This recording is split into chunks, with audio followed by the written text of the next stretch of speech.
be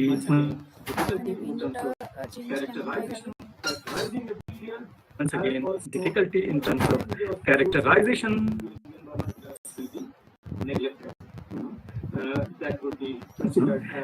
That would be considered as they existed, but they are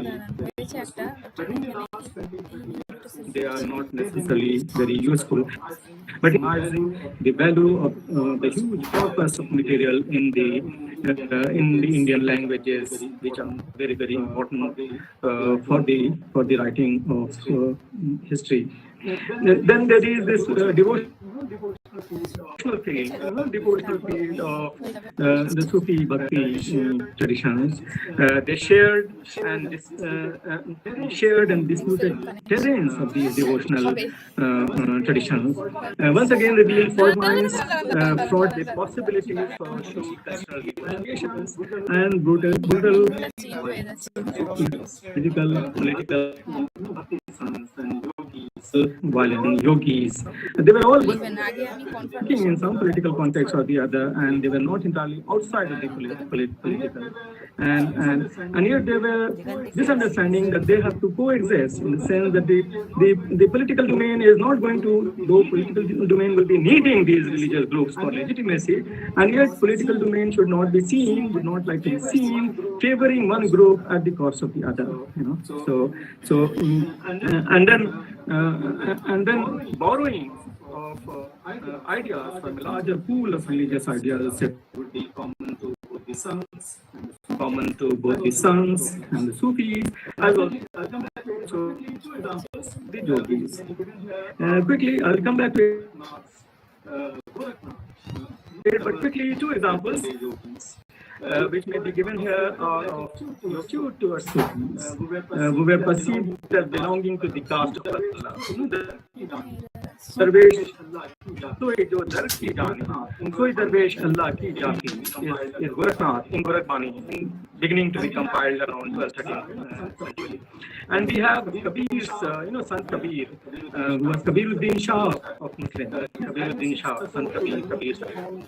His aggressive support to the newly found fad for vegetarianism in medieval India. Very, very aggressive vegetarianism as part of the Vaishnava Bhakti tradition. And Kabir is the biggest supporter of that. Several examples can be given. To which I'll come back, but let me give this one of my favorite doha by Kabir, castigating Muslims for their preference for non-veg, including the big problem, of Muslims in the last 500 years, hitting the large majority of people in different contexts, different regions. So Kabir would be saying, condemning Muslims for calling it a fake religiosity.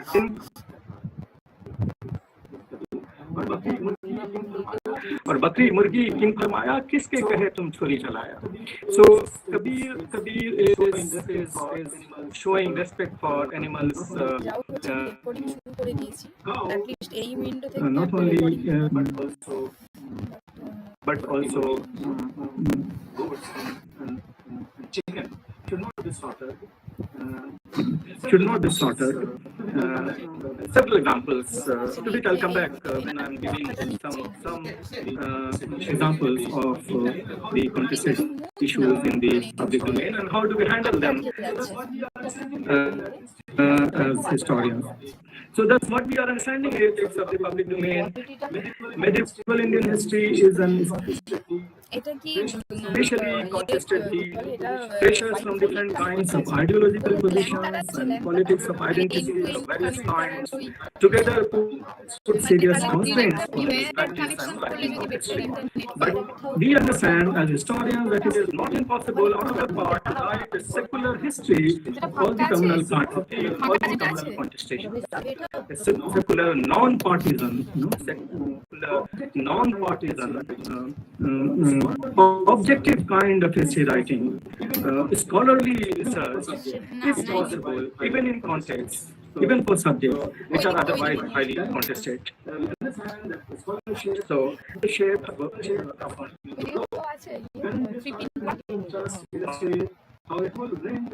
continue to grow. Themes and issues are dealt with by professional historians.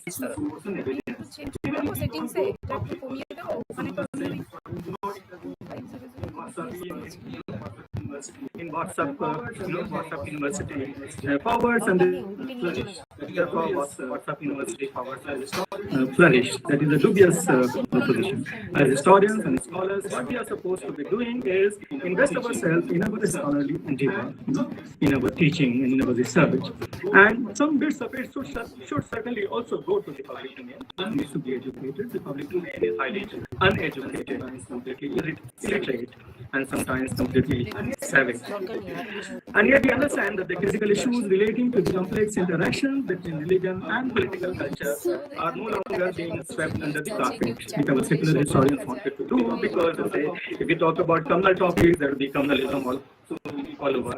So we need to sanitize this, and therefore we present a more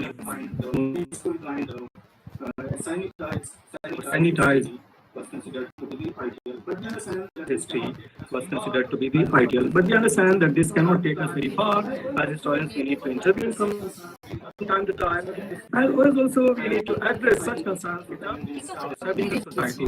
And society propagandists are using those examples with reference to talk about the past. And we have to, from on the basis of our scholarship, we can intervene better. We can discuss the matter better, intellectually, historically. And we understand already from our training. We understand by the time we complete our BA, MA, PhD, we become teachers. Responsibly, we know that our understanding of the past is more evolved, more scholarly, more distinguished compared to the nonsense people talk in public domain. And therefore, from time to time, we need to question that. We need to intervene. And yet, otherwise, even if we are not doing all the time, because the public domain can be very aggressive, can be very violent, then perhaps what we can do is among ourselves, within the fraternity of academics, or within the fraternity of historians, because academics also have all kinds of characters. So within our fraternity of historians, certainly we can speak frankly, honestly about what are the major concerns and how do we handle them. So let me highlight some of the major public concerns regarding what happened in history, the kind of things people talk, and how as historians we can intervene to inform the debate better. So one is the common refrain. Common refrain is about temple desecration in medieval India. So from around 8th century, but roughly from around 11th, 12th century, Sultan Mahmud was raised, or the 13th century, 14th century, with the establishment of the Delhi Sultanate, all the way to 15th, 16th, 17th, 18th century, roughly for about 800 years, we have examples coming from cases of temple desecration. One way of doing it was to deny completely that any temple desecration has happened, which is a dubious proposition.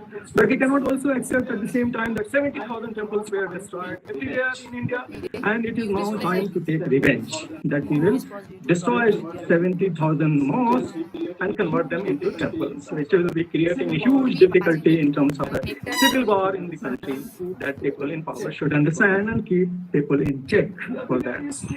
In terms of exactness, that maybe not 70,000, but perhaps 70 temples are recorded in the chronicles in the medieval period, which were destroyed for the political reasons.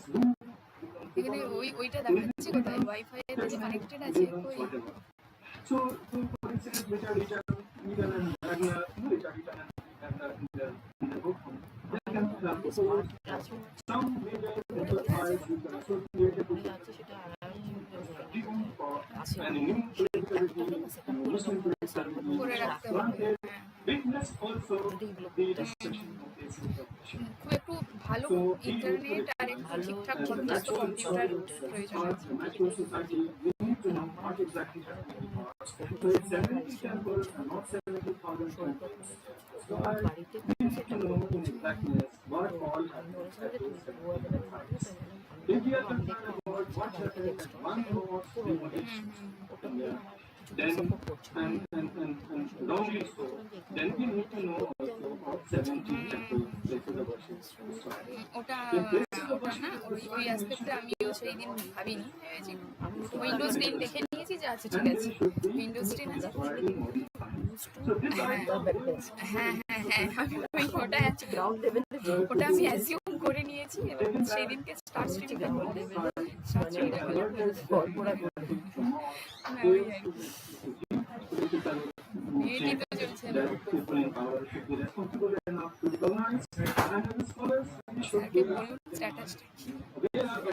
Live হওয়া গেছে।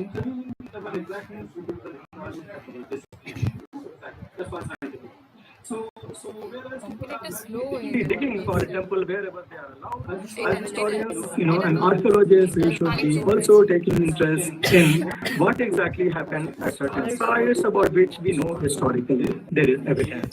There is archaeological evidence, there are literary evidence for political violence involving this desecration of a place of worship.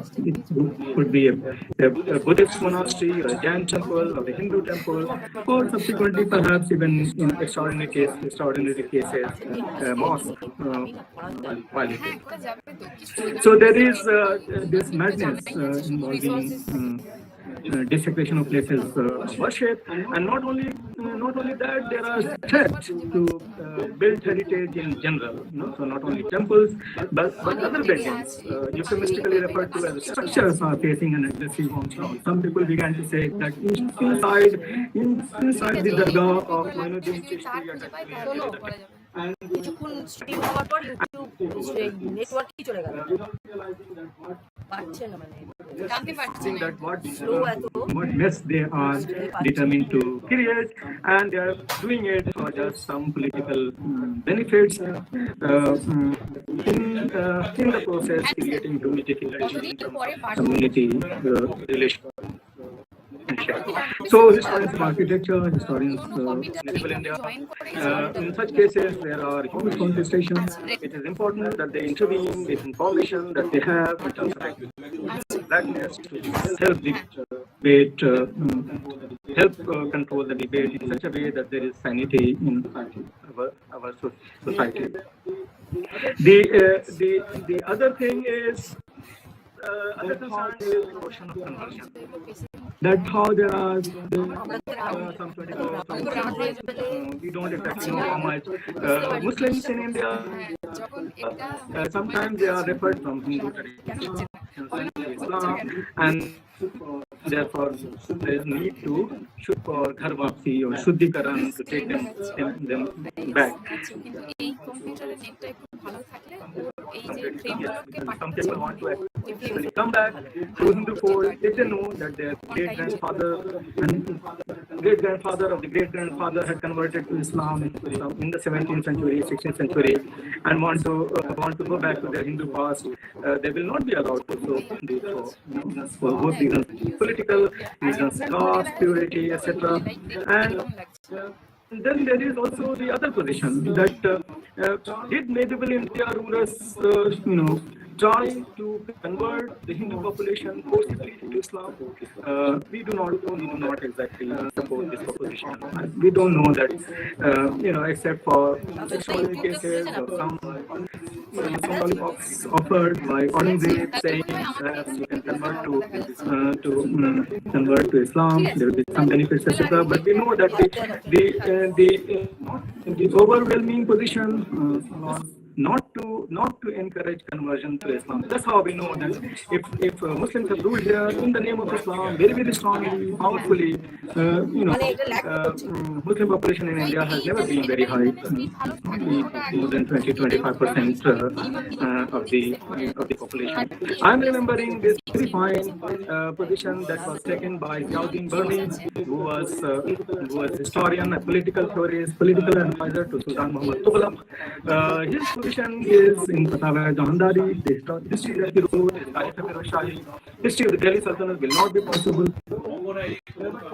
without his work. And Muhammad Tughlaq is supposed to be a married Sultan, and yet Burmese